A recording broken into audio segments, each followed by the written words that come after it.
Impresionante, a pesar de que uno por ahí los ve y no se da cuenta, ¿no? Hay que hacer un alto, estamos demasiado apurados. Tenemos un mundo que Dios ha puesto alrededor nuestro para que contemplemos y estamos tan agitados por la búsqueda de lo material que nos olvidamos de todo lo que está a nuestro alrededor, ¿no? Pero bueno, estamos nuevamente ahora para seguir con nuestro estudio del Apocalipsis. Vamos ahora a introducirnos en el texto, vamos a introducirnos especialmente en la primera profecía. Dijimos que ¿cuántas profecías tiene el Apocalipsis? 7 profecías. Y el consejo que doy, por supuesto no vamos a analizar las 7 profecías, posiblemente quizás lleguemos a parte de la segunda profecía entre hoy y el lunes, pero no se hagan problema porque para mí la primera profecía es la profecía más importante que existe. Y entender la primera profecía, a mi criterio, nos ayuda a entender todo el Apocalipsis. Y por eso, para mí es muy importante esta profecía. Pero vamos a orar para comenzar a estudiar. Querido Señor, gracias porque otra vez podemos abrir tu palabra. Gracias, Señor, por todos los mensajes que se han predicado hasta ahora. Señor, gracias por el libro de la naturaleza que nos muestra quién eres tú, nos muestra cuán creativo eres, nos muestra, Señor, de que no te gusta la rutina. Y, Señor, ahora te pedimos que podamos ver claridad también al abrir el Apocalipsis. Que podamos, Señor, se puedan despertar inquietudes que nos lleven a estudiar por nosotros mismos la palabra de Dios. Y que podamos descubrir allí todas las cosas que tú tienes preparadas para nosotros y la podamos entender como pueblo final. Esto te lo pedimos y te lo agradecemos en el nombre de Jesús. Amén. Muy bien, la primera profecía del Apocalipsis, vamos a empezar con un repaso. Apocalipsis 1 al 3, dice: la revelación de Jesucristo que Dios le dio para manifestar a sus siervos las cosas que deben suceder pronto. ¿Por qué allí dice las cosas que deben suceder pronto y no que van a suceder pronto? A ver, repaso. Muy bien, porque es condicional. ¿Condicional a qué? A la respuesta del pueblo de Dios. O sea, Dios dio el Apocalipsis en manera específica para la última generación, y entonces Él desea que las cosas sucedan pronto, pero no necesariamente va a ser así, y ya estudiamos ayer por qué es así.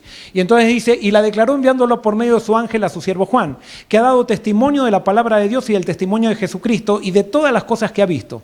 Bienaventurado el que lee y los que oyen las palabras de esta profecía y guardan las cosas en ella escritas, porque el tiempo está cerca. El tiempo está cerca para el que lee, el que oye o entiende y el que guarda la profecía. ¿Qué es guardar la profecía? Es obedecer, es cumplir la profecía. O sea, Dios nos dio la profecía no para que esperemos que se cumpla, sino que Dios nos dio la profecía para cumplirla. Y vimos nosotros ayer que Jesús estudiaba la profecía de esa manera, Él leía la profecía, iba y la cumplía. Lo vimos con los demás en el caso de Ciro, cuando él era injusto. Ahora hago la pregunta, ¿qué pasa con la profecía con los injustos? Muy bien. Los injustos cumplen la profecía sí o sí. O sea, la profecía de los injustos, como ellos no tienen libertad, la profecía los agarra. O sea, ellos son inconscientes de que están cumpliendo la profecía. A diferencia con los justos, que ellos son conscientes que la cumplen, porque participan con Dios en sus planes. Vimos un caso mixto, porque Ciro, cuando él no estaba con Dios o no conocía a Dios, él cumplió la profecía sin darse cuenta. Conquistó Babilonia cuando Dios, por medio de Isaías, ya había profetizado por nombre quién iba a conquistar Babilonia. Sin embargo, cuando llegó a Babilonia, ¿con quién se encontró? Se encontró con Daniel, y al encontrarse con Daniel, Daniel le habló de Dios, le mostró que había una profecía que decía que él iba a dejar al pueblo de Israel ir a Jerusalén, y entonces Ciro, cuando leyó la profecía, ahora que conocía a Dios, dijo, yo voy a cumplir la profecía, y mandó a cumplir la profecía, y le dijo al pueblo, suban, porque Dios me ha dicho a través de la profecía que ustedes tienen que subir a Jerusalén. Y Ciro cumplió la profecía una vez que conoció a Dios. Cristo no vino todavía porque su pueblo no ha querido cumplir la profecía. Y vimos que la primera, como son 7 profecías, tenemos que empezar con la primera profecía del Apocalipsis. Y otra aclaración, que dijimos que la profecía tiene 2 aplicaciones. Una aplicación histórica y una aplicación escatológica. Yo me voy a aplicar solamente la profecía, ahora vamos a analizar la aplicación escatológica, que quiere decir del tiempo del fin, la aplicación para la última generación. Y vimos que esta aplicación histórica y escatológica la usó Pedro en el sermón de Hechos, en el día del Pentecostés, y la usó Jesús haciendo referencia a Juan el Bautista con la profecía de Malaquías. Pedro usó la profecía de Joel, la aplicó históricamente a su momento, pero después esa profecía escatológicamente se cumple con el pueblo final. La profecía de Malaquías, Jesús la aplicó históricamente para Juan el Bautista, pero sabemos que escatológicamente el Elías final simboliza al pueblo de Dios final que va a preparar camino para la venida de Cristo. ¿Estamos de acuerdo? Muy bien, vuelvo a decir lo que dije ayer. Estos son todos interpretaciones que son el resultado de mi estudio, pero esto no es palabra de Dios. La palabra de Dios está en la Biblia. Entonces, mi objetivo es que ustedes vayan a la Biblia. No importa si están de acuerdo o si están en desacuerdo. Si están en desacuerdo, vayan a la Biblia y el Espíritu Santo, y pidan la promesa, el Espíritu Santo los va a llevar a toda verdad.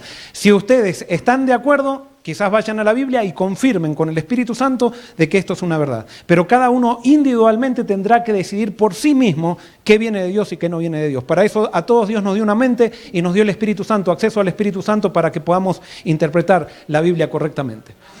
Muy bien, vamos entonces a una cita de Elena de White, Eventos de los Últimos Días, página 35. Si los adventistas después del gran chasco de 1844 se hubieran aferrado a su fe y hubieran ido unidos en pos de la providencia de Dios que abría el camino, y si hubieran recibido el mensaje del tercer ángel y si lo hubieran proclamado al mundo con el poder del Espíritu Santo, habrían visto la salvación de Dios. El Señor hubiera obrado con poder mediante sus esfuerzos. La obra se habría terminado y Cristo habría venido para recibir a su pueblo y darle su recompensa. No era la voluntad de Dios que se demorara así la venida de Cristo. En la mente de Dios, Dios quería venir rápido, quería venir en esa primera generación cuando levantó al pueblo adventista. Sin embargo, no vino, las cosas debían suceder pronto, pero no sucedieron pronto porque el pueblo no respondió. Y especialmente no respondió cuando fue llamado a levantar a Cristo.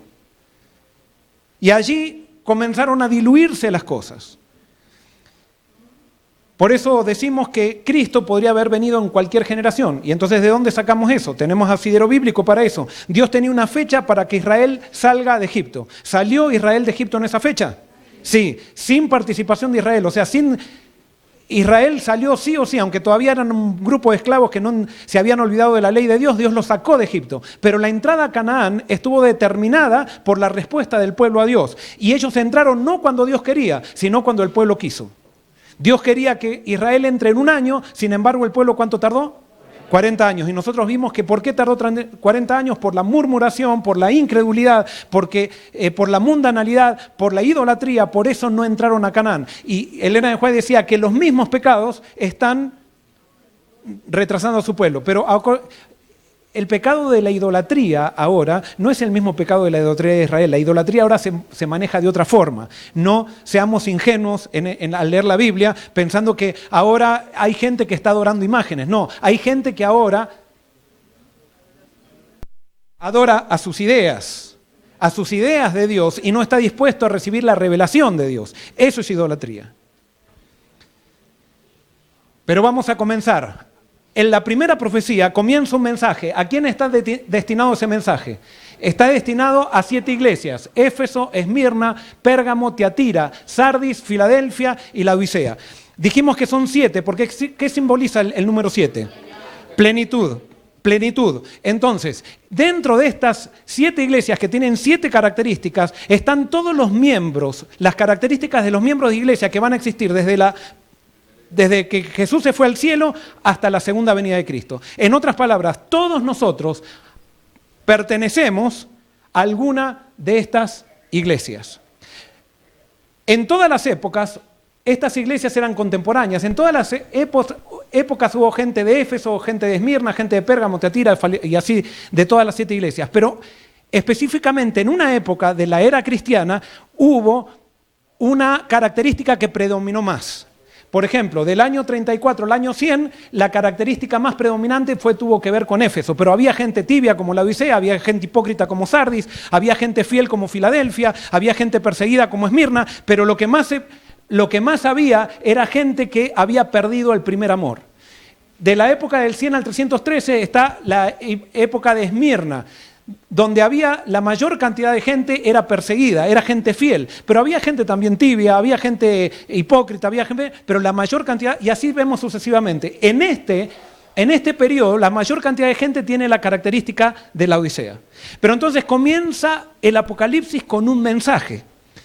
Ese mensaje es a estas 7 iglesias y hay un desafío. ¿Cuál es el desafío de Dios? Dios desea volver para instaurar su reino, y eso lo repasamos ayer.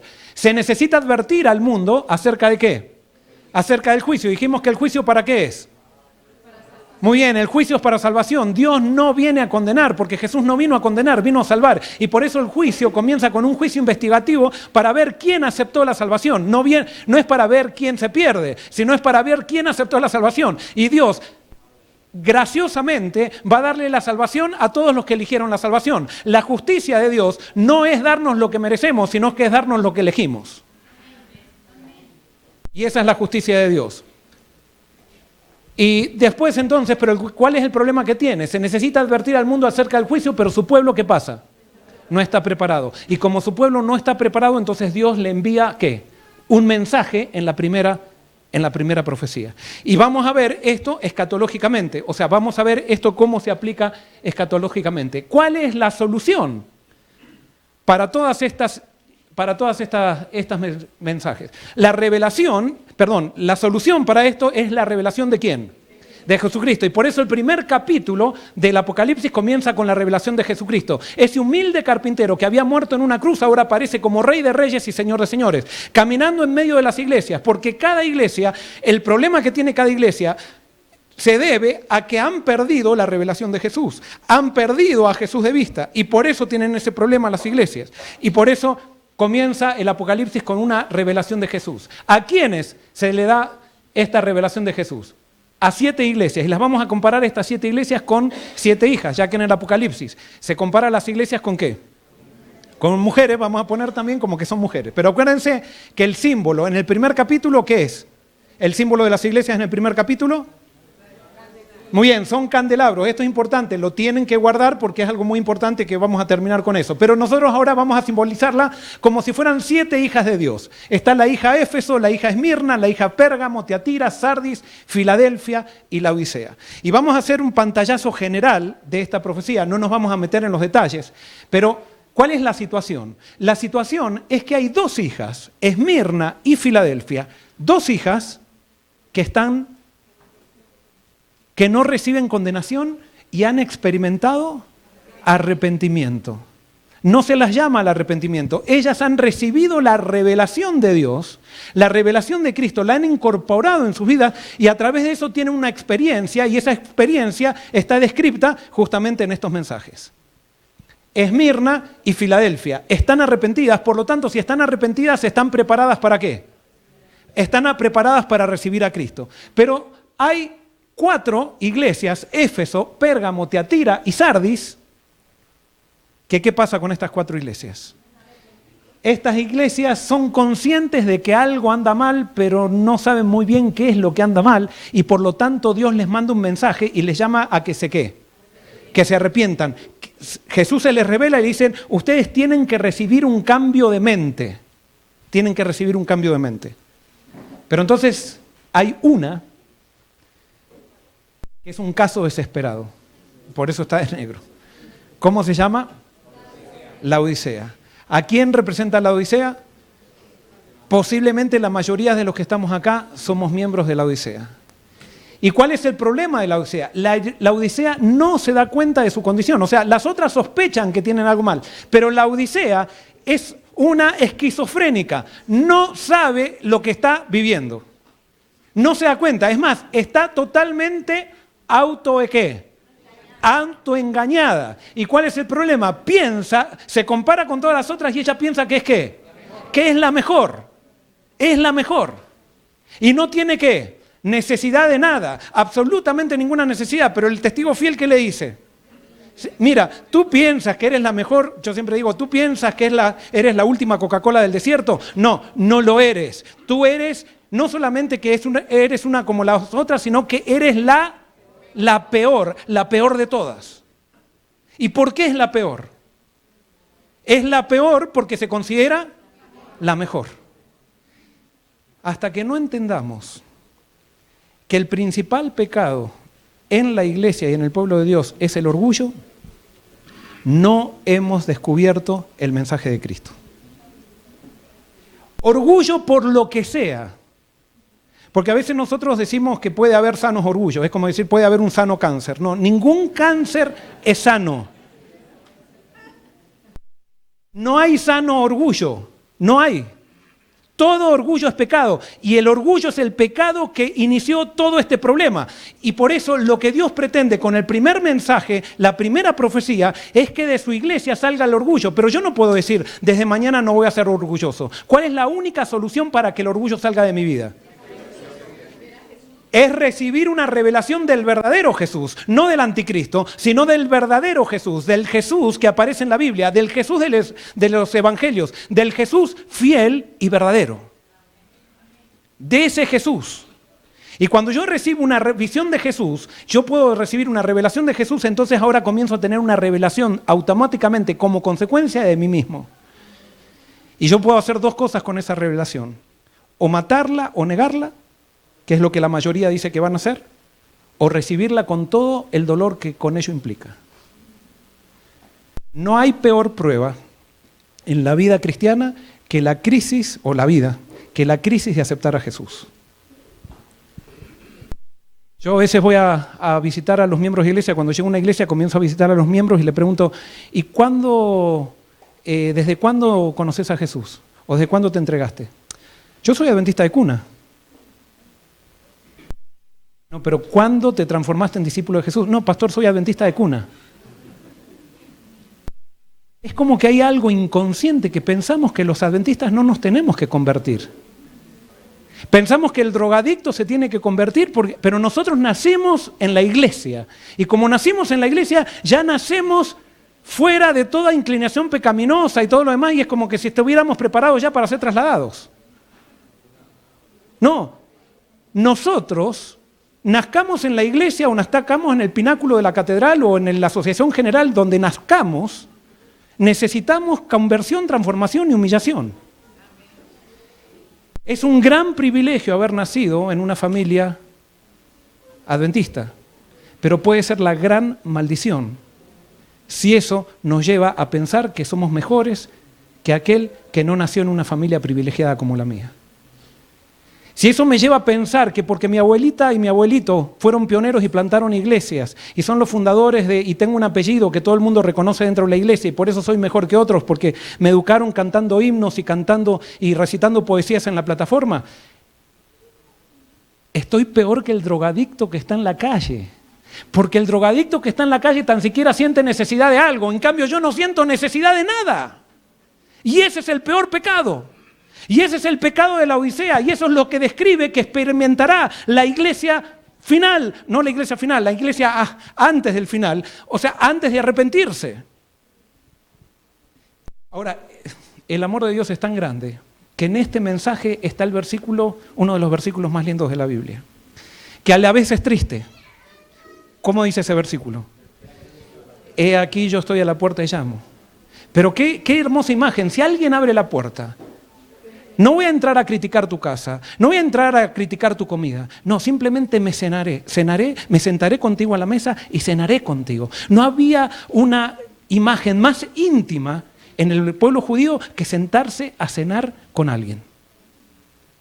Ir a cenar porque era la luz de una vela, no era ni a la luz, era algo íntimo, tenían que estar más cerquita porque la vela no podía iluminar todo el cuarto. Y esa es la imagen de Jesús, yo quiero tener una relación íntima contigo.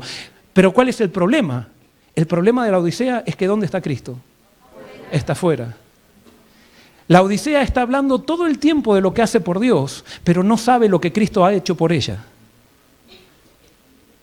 La Odisea está tan preocupada por trabajar por Cristo que no tiene tiempo para que Cristo, no le deja tiempo a Cristo trabajar en ella. Y ese es el gran problema de la Odisea, la peor iglesia. Representa a la mayoría de los cristianos hoy en día. Ahora, antes de hacer esta pregunta, Vamos a poner esto aquí. Hoy aquí hay gente de Sardis, gente de Éfeso, gente de Esmirna, gente de Tiatira, gente de Pérgamo, gente de la Odisea. Posiblemente la mayoría somos de la Odisea. Pero hoy Dios nos está llamando ¿a qué nos está llamando? Al arrepentimiento. Estamos tratando de levantar a Cristo con los mensajes. Y ya podemos ver que hay gente que está respondiendo a ese Cristo que se está levantando. Gloria a Dios por eso. Va a haber un bautismo después. ¿Qué vamos a hacer nosotros? ¿Vamos a responder o no vamos a responder? Si respondemos, y vamos a suponer que todos somos de la Odisea, ¿qué pasará si la Odisea y las otras iglesias se arrepienten? ¿Qué pasará? ¿Qué pasará si dejamos que Cristo se revele a nuestra vida y que Cristo cambie nuestra mente? Cristo viene, pero antes de que Cristo venga, ahora viene el Apocalipsis, muy bien, Cristo viene, pero antes de que Cristo venga, tenía que suceder algo. Es la revelación de su carácter al mundo, porque hay un mundo que no sabe nada de Cristo, y entonces ahora el Apocalipsis lo que va a describir es qué va a pasar desde que la Odisea se arrepienta hasta que Cristo venga. Y nos marca el mapa que nosotros vamos a seguir. Es más, nosotros lo único que tenemos que hacer para cumplir la profecía es levantar a Cristo y arrepentirnos. Después todo lo demás lo hace Dios. Nosotros vamos a seguir simplemente siguiendo la pauta, siguiendo al Cordero por donde quiera que va, y el Cordero va a ser, el mundo se va a poner en contra, nosotros simplemente vamos a ser fieles a lo que dice el Apocalipsis, y punto. Y punto. Ahora, ¿qué pasará si la Odisea y las otras iglesias se arrepientan? Vamos a la Biblia. ¿Qué corresponde a la Biblia?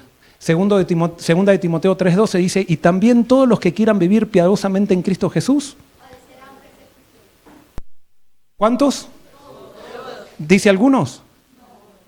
No, todos los que quieran vivir piadosamente en Cristo Jesús padecerán ¿qué? Persecución. Y este es uno de los grandes obstáculos que tenemos como cristianos. Porque nosotros muchas veces somos fieles hasta que la persecución empieza.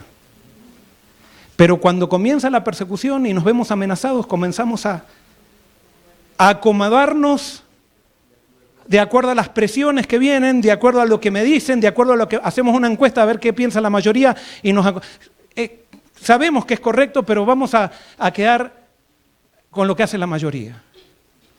Una vez alguien se acercó y me dijo, Joel, te vamos a hacer, y perdonen lo que voy a decir, te vamos a hacer famoso como el pastor Bullón.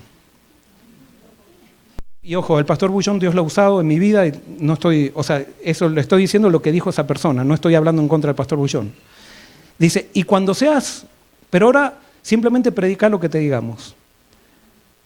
Cuando vos ya seas famoso, vos después predica lo que quieras.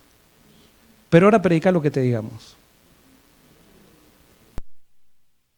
Si yo, por ser famoso como el pastor Bullón, dejo de predicar lo que Dios me manda, cuando sea famoso, ¿qué voy a predicar? ¿Qué voy a predicar? Dios no nos ha llamado a ser famosos, Dios no nos ha llamado a ser estrellas, Dios nos ha llamado a ser sus testigos. Y a veces ser sus testigos nos traerá popularidad, pero a veces esa popularidad se convertirá en venganza, y esa venganza se convertirá en persecución. Y a veces habrá personas que mueran como Juan de viejitos, pero habrá otros que mueran y tengan su cabeza en una bandeja como Juan el Bautista. Y por eso, no sé, creo que lo dice Elena de Juan, no sé, esta frase que dice, nosotros somos como bueyes, que tenemos que estar dispuestos a trabajar, tan dispuestos a trabajar en el arado como ser sacrificados en el altar. Porque la entrega a Cristo no es decirle a Cristo cómo tiene que hacer sus planes, sino es que nosotros entrar en los planes que Él tiene para nosotros y que se haga como Él quiera. Como Él quiera. Todos vamos a recibir persecución si es que nos arrepentimos. Ahora, ¿cuál de estas iglesias es perseguida? Si dentro de estas iglesias están todos los creyentes, les hago una pregunta, ¿la Odisea puede ser la última iglesia? ¿La Odisea puede ser la que predique el fuerte pregón llena del Espíritu? No, esas características no están en la Odisea. Pero como acá hay 7 iglesias, quiere decir que está la plenitud de los creyentes. Y como está la plenitud de creyentes, dentro de estas 7 iglesias tiene que estar la iglesia que tenga las características del pueblo final. Y ahora les hago una pregunta. ¿Cuál es la iglesia que tiene las características de una iglesia perseguida? Muy bien, la de Esmirna. Entonces quiere decir que posiblemente haya una Esmirna que no sea la misma Esmirna que está hoy, sino que se va a transformar, y ahora esto es lo quizás, se va a transformar en la Esmirna escatológica. En la Esmirna escatológica, la Esmirna del tiempo final. Todos, si nos arrepentimos, todos vamos a recibir ¿qué? Persecución. No hay nadie que se salve de esto. Todos vamos a recibir persecución. Y no va a ser persecución, eso lo vamos a analizar después. No va a ser la persecución así que vienen con un arma que te están diciendo o te entregas a Cristo o te matamos. No, es mucho más sutil la cosa. Que puede ser que termine en eso, va a terminar en eso, pero es mucho más sutil, comienza más sutil. Entonces vamos a ver. Dijimos entonces que Esmirna es la perseguida. Vamos a analizar el mensaje de Esmirna para ver si el mensaje de Esmirna no tiene un mensaje escatológico para nosotros. Si no se aplica de alguna manera a la iglesia final. Y vamos a ver el mensaje de Esmirna. Dice así: y escribe al ángel de la iglesia en Esmirna, el primero y el postrero y el que estuvo muerto y vivió, dice esto: yo conozco tus obras y ¿qué? Tu tribulación, y vamos a hacer caso. Yo conozco tus obras y tu tribulación. Esa palabra tribulación, ¿le suena algo? ¿Cuál es la tribulación que pasa a Esmirna? Por supuesto, Esmirna histórica pasó por una tribulación, pero la Esmirna escatológica va a pasar por una tribulación que está descrita en el mismo Apocalipsis y que Jesús también la describe. Mateo 24:9 dice: entonces os entregarán a tribulación, y está hablando de la misma palabra. Y os matarán y seréis aborrecidos de toda la gente por causa de mi nombre. Aquí se está cumpliendo, todos los que quieran ser piadosos como Cristo Jesús padecerán persecución. Y Jesús se lo advertía a los discípulos. Mateo 10, 21, 22 dice: el hermano entregará la muerte al hermano, y el padre al hijo, y los hijos se levantarán contra los padres y los harán morir, y seréis aborrecidos a todos por causa de mi nombre, mas el que persevere hasta el fin, éste será salvo. Ayer escuchamos la parábola espectacular, la parábola de la viuda, o sea, que nos metió también en este esquema escatológico. Y sigue diciendo: escribe al ángel de la iglesia de Esmirna, el primero y el postrero, el que estuvo muerto y vivió, dice esto: yo conozco tus obras y tu tribulación y tu pobreza, pero tú eres rico. Yo conozco tu pobreza, pero tú eres rico. Qué interesante. ¿Cómo se ve Esmirna a sí mismo? ¿Y cómo la ve Dios? Rica. Qué interesante. ¿Con quién pueden contrastar esta iglesia? Con la Odisea. ¿Cómo se ve la Odisea? ¿Y cómo la ve Dios? O sea que de alguna manera Esmirna escatológica es el resultado del arrepentimiento de la Odisea. Y justamente ahí está marcado. O sea, Esmirna se ve pobre y Dios la ve riquísima, pero la Odisea se ve rica y Dios la ve miserable, pobre, ciega y desnuda. Es la revelación de Cristo que recibe la Odisea que la transforma, a todos aquellos que aceptan esa revelación, la transforma en Esmirna. Esmirna escatológica, y comienza, toda esa gente que acepta la revelación de Jesús, comienza para ellos la persecución que está descrita aquí. Esmirna es el resultado del arrepentimiento de la Odisea. La Odisea se cree rica y Dios la ve desventurada, pobre, ciega y desnuda. Esmirna se cree pobre y Dios la ve rica. Dos razones por las cuales Esmirna es pobre. La primera: es pobre en espíritu como resultado de aceptar el mensaje de la Odisea. Esmirna es pobre porque aceptó la revelación de Cristo, dejó que Cristo entre, le abrió la puerta a Cristo. Y segundo, es pobre materialmente porque vive en la época donde se le prohíbe comprar y vender. Esmirna describe la época donde la bestia y su imagen impondrán su marca y aquellos que seamos fieles al Cordero no podremos comprar ni vender. Cuando ya todo lo que ahorramos durante esta vida, todas las jubilaciones que tengamos, los resorts que compramos en diferentes partes del mundo, no servirán absolutamente de nada. No servirán absolutamente de nada. Lo habremos perdido todo. Por eso, donde está tu tesoro, ¿está qué? Y donde está tu tesoro hoy, va a estar tu corazón también. Sí, no, es que estamos en el remanente final y porque estamos en el remanente final somos los salvos. No. Estamos en el remanente final y estamos pensando cómo nos vamos a jubilar, con cuándo va a ser la casa que tengamos, cuál va a ser la... Ahora voy a cumplir mis sueños de tener el carro último modelo cuando me jubile. ¿Qué sueño? ¿Ese era tu sueño? Sí, posiblemente sea tu sueño. Bueno, donde está tu corazón está tu tesoro. Y donde está tu tesoro es donde morirás. Nosotros damos la vida por el tesoro que buscamos en la vida. Y por eso Jesús dijo: busquen la ¿qué? La perla de gran precio. Eso es lo que realmente vale. Esmirna es pobre materialmente porque vive en la época donde se prohíbe comprar y vender. Apocalipsis 13, 16 y 17 dice, y hacía que a todos, pequeños y grandes, ricos y pobres, libres y esclavos, se les pusiese una marca en la mano derecha o en la frente, y que ninguno pudiese comprar ni vender, sino el que tuviese la marca o el nombre de la bestia o el número de su nombre. Ahora sigue el mensaje y ahora introduce a un nuevo grupo. En la iglesia de Esmirna está este grupo. Dice, yo conozco la blasfemia de los que dicen ser judíos y no lo son, sino sinagoga de Satanás. Y acá viene algo que está en la iglesia de Esmirna. ¿Quiénes son los judíos falsos de Esmirna? ¿Quiénes son? Los judíos falsos de Esmirna son los que profesan ser pueblo de Dios, pero que al oponerse al mensaje del testigo fiel, pasan a ser sinagoga de Satanás. Apocalipsis 14, 6 y 7 dice, vi volar por el medio del cielo a otro ángel que tenía el evangelio eterno, para predicarlo a los moradores de la tierra, a toda nación, tribu, lengua y pueblo, diciendo a gran voz, temed a Dios y dadle gloria porque la hora de su juicio ha llegado, y adorad a aquel que hizo el cielo y la tierra, el mar y las fuentes de las aguas. Diciendo a gran voz, ¿por qué señalé esto? Temed a Dios. ¿Por qué el mensaje del primer ángel habla de temer a Dios? ¿Por qué? Si está predicando eso, si Dios dice que hay que predicar en esta época, ¿cuál es el problema? Que quieren abordar el movimiento final o el remanente predicando temed a Dios. ¿A quién teme la gente? Muy bien, la gente teme a los hombres, teme a los sistemas, teme a las corporaciones, teme al jefe, teme a este. En un mundo donde todo el mundo está temiendo a los hombres, Dios dice, no, yo te digo una cosa, tú no tienes que temer a ningún hombre, solamente tienes que temer a Dios. Y ese es el gran problema que tienen incluso las instituciones religiosas.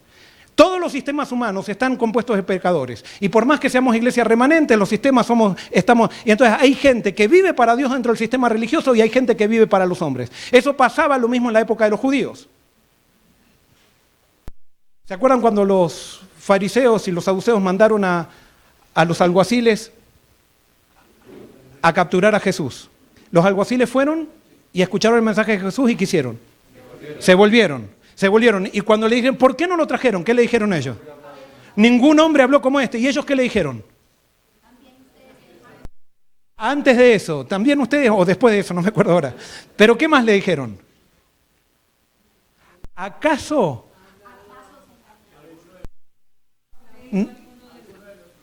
Muy bien, ¿acaso alguno de los escribas, de los doctores, de los grandes personajes ha creído en él? Este es un Galileo ignorante. No, ¿acaso algún libro ha hablado de él? ¿Acaso algún doctor, un PhD, ha dicho algo bueno de él? No.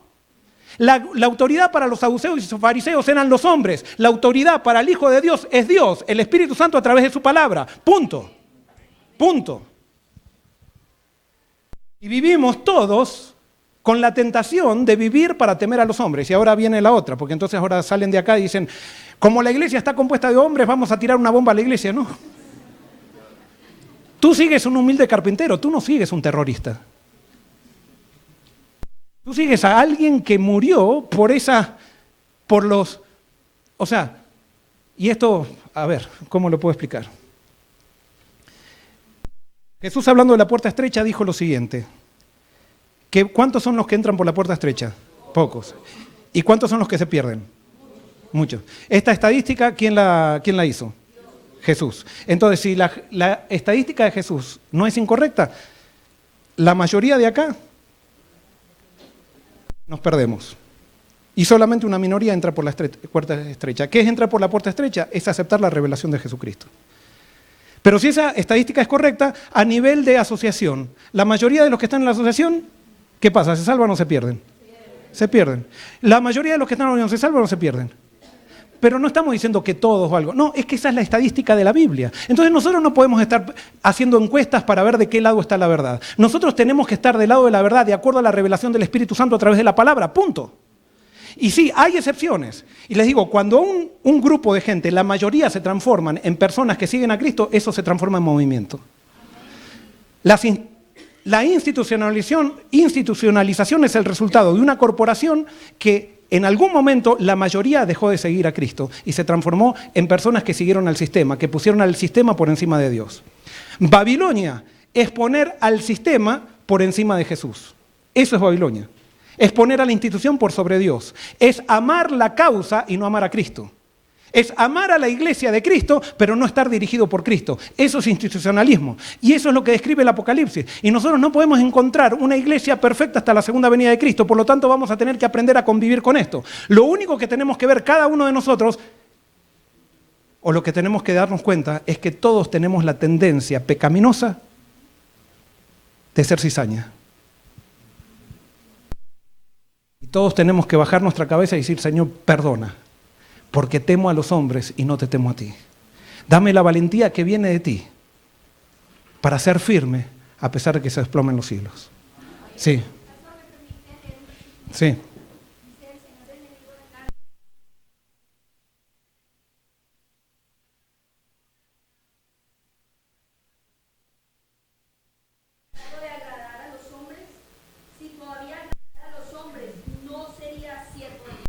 Amén.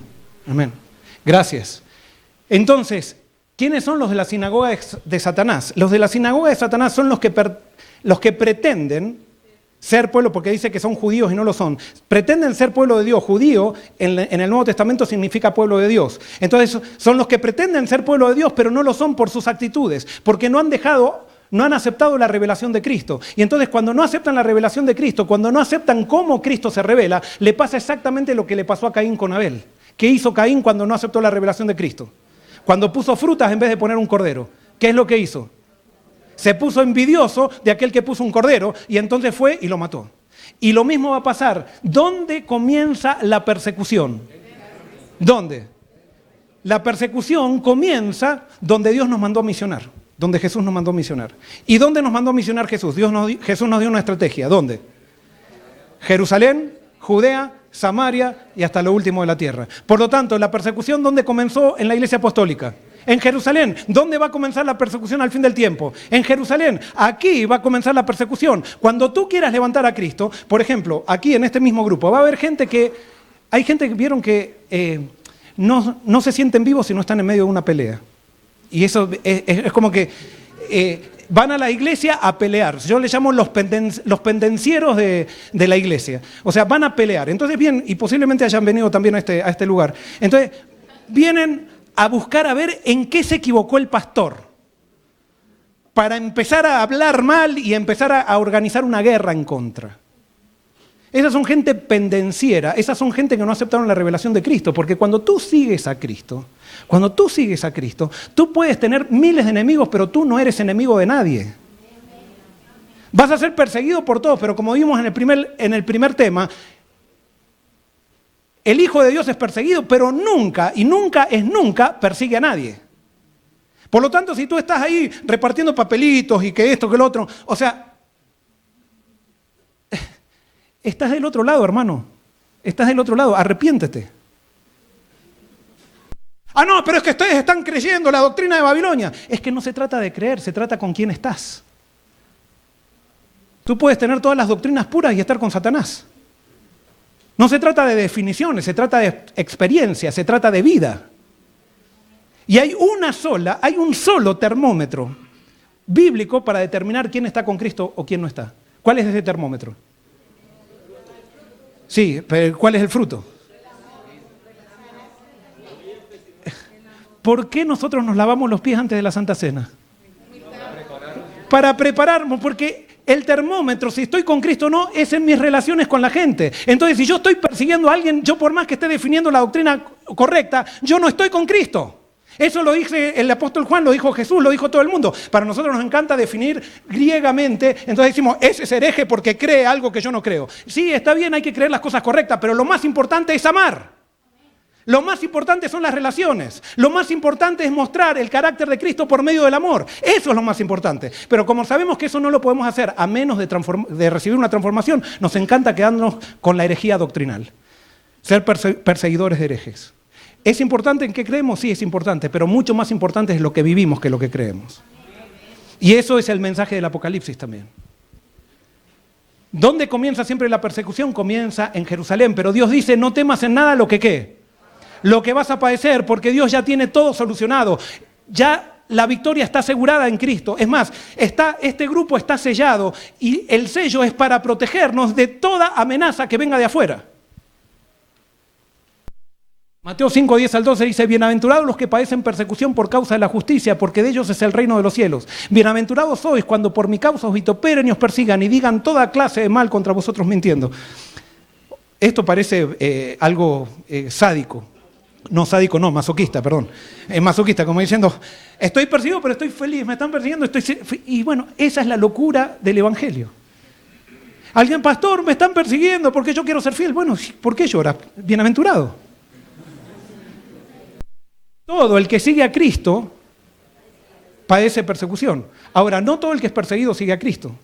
Porque hay gente que le gusta buscar la persecución para decir, a mí me persiguen, estoy con Cristo. No, a ti te pueden perseguir porque todavía no aprendiste a amar. Y como Satanás se enoja con todo, o sea, no está enojado solamente con los... A Satanás no le interesa si eres hijo de Dios, si eres hijo de él te destruye igual, o sea, seas hijo de él o de Dios. Entonces Satanás, cuando tú estás fuera de Satanás, también te peleas con los demonios y te persiguen los demonios. Porque los demonios no saben qué hacer, no saben otra cosa que perseguir y destruir. Lo único que sabe hacer Jesús es amar y salvar. En ausencia de la persecución se ha introducido en nuestras filas algunos que tienen una firmeza aparente y cuyo cristianismo parece como incuestionable, pero que se apartarán de nosotros si surgiera la persecución. En la crisis prestarán atención a razonamientos aparentemente plausibles que han influido en sus mentes. Satanás ha preparado diversas trampas para hacer frente a las distintas clases de mentes.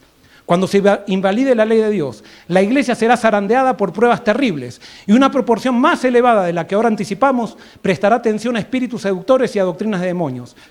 En lugar de ser fortalecidos cuando son puestos en dificultades, muchos demostrarán que no son sarmientos vivientes de la vid verdadera, no llevarán frutos y el viñador los separó. Esmirna escatológica está describiendo lo que vivirá el pueblo de Dios al fin del tiempo, pero Dios da un consejo, sé fiel ¿hasta cuándo? Fíjense que no dice, sé fiel hasta que las cosas se pongan difíciles. ¿Sé fiel hasta cuándo? No dice, sé fiel hasta que esté amenazado tu trabajo.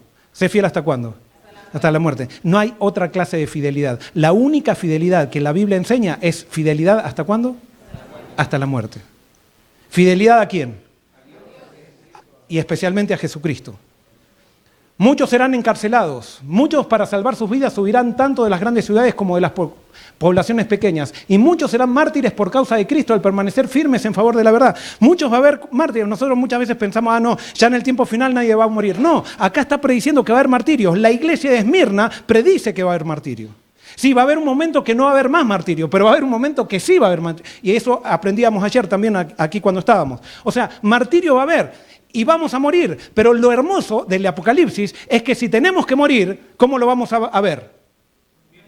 Lo vamos a ver como una bendición. Apocalipsis 14:13 no se puede entender bien al que no está con Dios. Dice, y oí una voz desde el cielo que decía, escribe, bienaventurados de aquí en adelante los muertos que mueren en el Señor. Sí, dice el Espíritu, descansarán de sus trabajos porque sus obras con ellos siguen. Es más, si nosotros estamos siendo perseguidos en el tiempo final y nos están amenazando de muerte, si nos matan, ¿va a ser qué? Va a ser una bendición. Entonces va a estar el verdugo y dice, te voy a matar si no te entregas a Cristo. Y vamos a estar con una sonrisa porque diciendo, bueno, ya mátame. Ya, que se acabe. Estoy un poco cansadito ya de todo esto. A ver, ¿cómo lo puedo ejemplificar esto? Por la creencia que nosotros tenemos de la vida y la muerte. Nosotros sabemos que la muerte, ¿qué es? La muerte es nada. Y Jesús la comparó como un sueño, pero es ni un sueño. O sea, es nada. Entonces yo me muero y ¿qué paso? Cuando abro los ojos, si morí en Cristo, ¿a quién estoy viendo? Estoy viendo a Jesús. Entonces supónganse que vamos a un parque de diversiones. Supónganse que es muy lindo el parque de diversiones y queremos pasar un día lindo y llegan al parque de diversiones y hay una cola de 2 cuadras en el parque de diversiones. Y estamos al final de la cola. ¿Cómo nos sentimos? Hace un calor tremendo. ¿Cómo nos sentimos? Pero de repente sale el primero que está en la cola, antes de que abran el parque, el primero que está es mi hermano. Y me dice, Joel, vení. ¿Cómo me voy a sentir? ¿Contento o triste? Me voy a sentir tristísimo. ¿Por qué? Porque no voy a tener que hacer más la cola y voy a entrar directo al parque de diversiones. La muerte va a ser como entrar directo al parque de diversiones. Al final, la muerte va a ser una bienaventuranza. No vamos a perder nada. Con la muerte vamos a ganar todo. Y eso es lo que no entienden los materialistas. Eso es lo que no entienden los que no creen en la vida eterna. Eso es lo que no entienden aquellos que no tienen su seguridad en Cristo. Y por eso los mártires tenían una vivencia en Cristo tan grande que morían cantando, porque para ellos era entrar al parque de diversiones al otro día. Ahora, esa fe tiene que crecer hoy. tiene que crecer hoy. Nosotros no somos evolucionistas escatológicos, porque hay gente que piensa que van a venir los eventos finales y evolutivamente va a crearse la fe en nosotros. No, somos creacionistas de Dios. Dios es el que crea, pero hoy tenemos que desarrollar la fe para que en el momento de prueba esa fe nos mantenga y podamos morir cantando. ¿Cuál será la iglesia que verá? Bueno, entonces, Esmirna escatológica es la iglesia que viene como resultado de la Odisea. Pero, ¿cuál es la iglesia que verá a Jesús venir en las nubes? ¿Cuál es esa iglesia? Muy bien, es la iglesia de Filadelfia, pero es la iglesia de Filadelfia escatológica. Y vamos a ver si el mensaje a Filadelfia no tiene un mensaje para la última generación. Vamos a ver los detalles. Escribe el ángel de la iglesia en Filadelfia. Esto dice el santo y el verdadero. Eso me olvidé de subrayar. ¿Por qué a la iglesia de Filadelfia se le dice a Jesús el verdadero? ¿Por qué? Ajá, pero ¿por qué justo a la de Filadelfia se le dice el verdadero, te dice esto? Porque en esa época, ¿quién va a estar? En esa época va a estar el falso, o sea, antes de la segunda venida de Cristo, va a estar el falso pretendiendo que Cristo ya vino. Y entonces a Filadelfia Jesús le dice, mira, yo soy el verdadero, yo todavía no vine. Primero va a venir el falso, pero yo el verdadero te digo y te voy a traer este mensaje. Y entonces dice, el que tiene la llave de David, el que abre ninguno cierra y cierra ninguno abre. Y subrayé eso, está mal subrayado, ahora perdonen. Pero ¿por qué le da las llaves de David a Filadelfia y abre y ya nadie cierra? Porque ¿dónde estaba Esmirna? Yo me olvidé. Muy bien, Esmirna está en la cárcel, dice, serán echados en la cárcel, pero ahora Filadelfia, Dios viene, comienza la liberación, y Dios viene a liberar a Esmirna que está en la cárcel y la abre para que ya nunca más la encierren. Y sigue diciendo, puse mal miren el subrayado como lo hice, bueno, dice, yo conozco tus obras, he aquí he puesto delante de ti una puerta abierta, la cual nadie puede cerrar, porque aunque tienes poca fuerza, has guardado mi palabra y no has negado mi nombre. He aquí, yo entrego de la sinagoga de Satanás a los que dicen ser judíos y no lo son, sino que mienten. He aquí yo haré que vengan y se postren a tus pies y reconozcan que yo te he amado. ¿Dónde estaban los de la sinagoga de Satanás en Esmirna? En Esmirna, ¿y qué estaban haciendo? Muy bien, los de la sinagoga de Satanás perseguían diciendo, ustedes no son el pueblo de Dios, somos nosotros somos el pueblo de Dios. Y entonces perseguían a los verdaderos. Pero ahora en Filadelfia Dios hace justicia y se cumple lo que dice el Salmo 23, aderezarás mesa delante de mí en presencia de mis enemigos. Dios va a mostrar ahora por revelaciones claras que están descritas en el Apocalipsis que ese pueblo que fue perseguido, ahora es el pueblo redimido, es el pueblo sellado, es el pueblo que vivió para Cristo, es el pueblo que levantó al Jesús verdadero. Y entonces ahora Dios va a hacer justicia a través de eso y lo está describiendo aquí la iglesia de Filadelfia escatológica. Por cuanto has guardado la palabra, fíjense, ¿has guardado qué? La palabra, o sea, de mi paciencia, o sea, has guardado la profecía. Yo también te guardaré de la hora de la prueba que ha de venir sobre el mundo entero para probar a los que moran sobre la tierra. O sea que Filadelfia es la que pasa por la gran tribulación. Dice, he aquí, fíjense, ¿qué le promete? Esta es la única iglesia que Jesús le promete que viene ¿cómo? Que viene pronto. Retén lo que tienes para que ninguno tome tu corona. Al que venciere, yo la haré columna en el templo de mi Dios, y nunca más saldré de allí, y escribiré sobre él el nombre de mi Dios. Y esto es muy importante. Escribiré sobre él el nombre de mi Dios y el nombre de la ciudad de mi Dios, la nueva Jerusalén, la cual desciende del cielo de mi Dios y un nombre nuevo. El que tiene oído oiga lo que el Espíritu dice a las iglesias. Les hago una pregunta. En Apocalipsis 14 aparecen que los 144.000 ¿qué tienen en su frente? Tienen sobre ellos el nombre de Dios. Y acá está describiendo lo que Filadelfia también va a tener. Va a tener sobre él, dice, no dice en su frente, pero dice sobre él, pondré el nombre de mi ciudad y el nombre de mi Dios. Aquí tenemos entonces la dinámica de esta profecía. Tenemos que Esmirna, estas son las 7 iglesias que históricamente han representado a los cristianos, pero va a haber un llamado al arrepentimiento. ¿Qué va a pasar cuando muchos de estas iglesias se arrepientan? ¿Qué va a pasar? Va a haber persecución y van a entrar a la iglesia ¿de qué? De Esmirna escatológica. Y todos aquellos que permanezcan en la iglesia de Esmirna escatológica, ¿a cuál van a pasar? A la de Filadelfia escatológica. Y una vez que estemos en la iglesia de Filadelfia escatológica, ¿qué va a pasar? Muy bien, entonces viene la segunda venida de Cristo. ¿Qué es lo que describe el Apocalipsis hablando escatológicamente, no hablando históricamente? El Apocalipsis es toda una descripción de lo que va a pasar en Esmirna escatológica y en Filadelfia escatológica. Eso es todo el libro del Apocalipsis. Y por eso es tan importante estudiar el mensaje a Esmirna y estudiar el mensaje a Filadelfia, porque sobre esos mensajes está construido todo el Apocalipsis. Ahora, ¿cuál es el símbolo con el cual se representan las iglesias en Apocalipsis? ¿Cuál? Muy bien, en Apocalipsis capítulo 1 dice que son candeleros. ¿Cuántos son? En Apocalipsis capítulo 1, 7. Ahora, si ustedes van a Apocalipsis capítulo 11, ¿cuántos candeleros hay? ¿Cuántos? ¿Por qué hay 2? Porque solamente van a quedar 2 candeleros, Esmirna y Filadelfia. Y ustedes analicen lo que hacen esos candeleros, que describen la obra del remanente, y lo que hacen esos candeleros describe la experiencia de Esmirna y la experiencia de Filadelfia. Quiero terminar simplemente con una parábola, que ya hice un anticipo mientras estaba dando el tema. Había un hombre prudente y uno insensato, ¿verdad? Decidieron construir una casa. El modelo de la casa, ¿cuál habrá sido? Debe de ser un modelo judío. O sea, el modelo posiblemente era exactamente el mismo y las dos constructores estaban en el mismo barrio. Sin embargo, ¿qué era lo que diferenciaba la construcción de una casa y de la otra?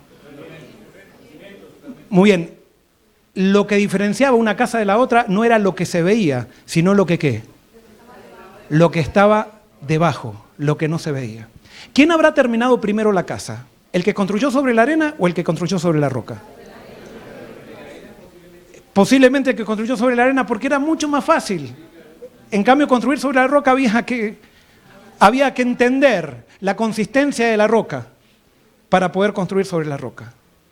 Quizás cuando estaba construyendo el de la roca, el de la arena ya estaba desde una hamaca paraguaya, no sé cómo le dicen ustedes, esas hamacas, mirando por la ventana y diciendo, qué tonto se hubiera venido acá enfrente, que es toda arena y no hubiera tenido tanto trabajo. No había diferencia, mientras ¿qué? Mientras no había tormenta, no había diferencia. Terminó también el de la roca, pero vino la tormenta. Y la tormenta hizo la diferencia. Ahora, quiero decirles, la tormenta no pone ningún fundamento. ¿Qué hace la tormenta? Solamente lo prueba, pero no pone ningún fundamento. No es suficiente saber la profecía. Yo puedo saber la profecía, que Jesús no va a tocar el pie, no va a poner el pie en la tierra para identificar cuál es la... Yo puedo saber cuál es el día correcto de reposo, pero eso no es construir sobre la roca. Eso es el resultado, sí, es parte, pero eso no es lo esencial. Lo esencial es construir sobre la roca, y para construir sobre la roca, el trabajo no es que yo tengo que esforzarme. Sí, hay un esfuerzo, pero ese esfuerzo no está dirigido hacia afuera, sino que ese esfuerzo está dirigido ¿hacia dónde? Hacia adentro.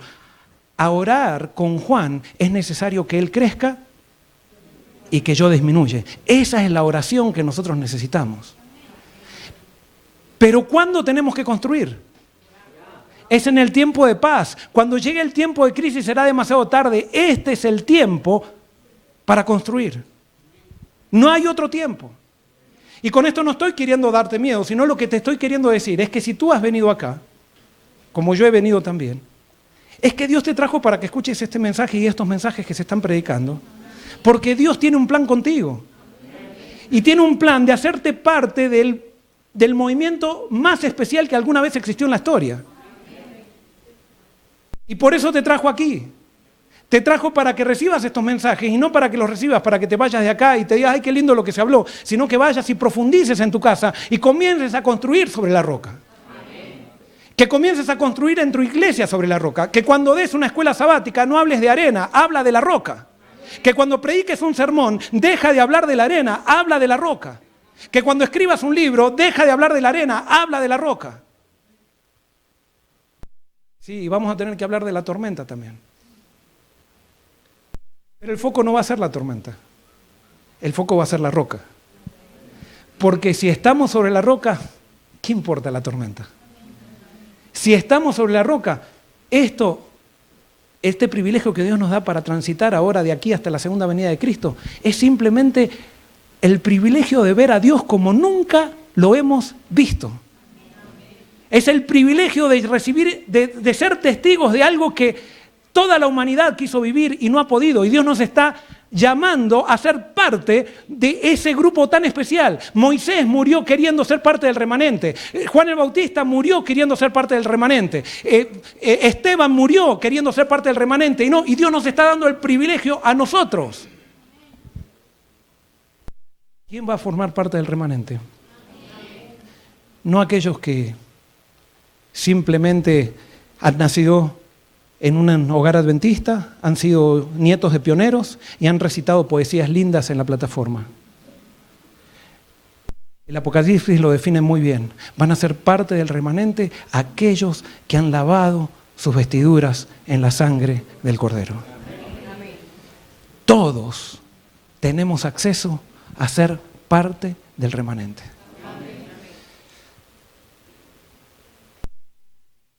Hay una sola cosa que Dios nos pide, es que dejemos de lado nuestro orgullo. Pero yo no puedo dejar de lado nuestro orgullo. Entonces simplemente si hoy escucho que Cristo está golpeando, decir: Jesús, no entiendo bien, pero quiero que entres. Quiero someter mi vida. En unos instantes va a haber un bautismo. Y yo no sé, pero me pidieron, y debe ser que Dios quiere que esto se haga, me dijeron: pastor, haga un llamado al final. Y puede ser alguien que todavía no dio este paso. No lo dio. Y quiere, de alguna manera, está sintiendo que Jesús le dice: ya es el momento. Hoy entendí algo o estoy entendiendo algo en estos días que no había entendido. Quiero entregar mi vida a Cristo. ¿Hay alguien? ¿Habrá alguien? Amén. Gloria a Dios. Bien, pasa. ¿Habrá alguien más?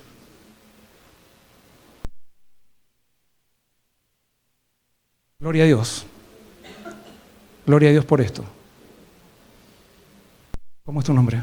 Diego. Diego. Diego está entrando en el plan de Dios para su vida. Él está dejando su agenda para entrar en la agenda de Jesús. ¿Habrá alguien más que quiere aprovechar que todavía, a pesar de que vemos que la tormenta viene, todavía hay tiempo para construir sobre la roca? ¿Alguien más? Amén. Y si hay alguien que está luchando, no se acabó la gracia sigue. Y nunca va a ser tarde siempre que no te resistas. El problema es cuando ya te dejes de resistir por el hecho de que ya no escuchas. Pero siempre que escuches, siempre va a haber oportunidad. Porque Jesús vino para salvar y no para condenar. Vamos a orar. Querido Señor, gracias por Diego. Gracias porque tú lo estás llamando, Señor, a ser parte del movimiento más excepcional que alguna vez existió en la historia. Nosotros no conocemos la vida de Diego, pero tú la conoces. Y tú simplemente hoy tienes un regalo enorme para él.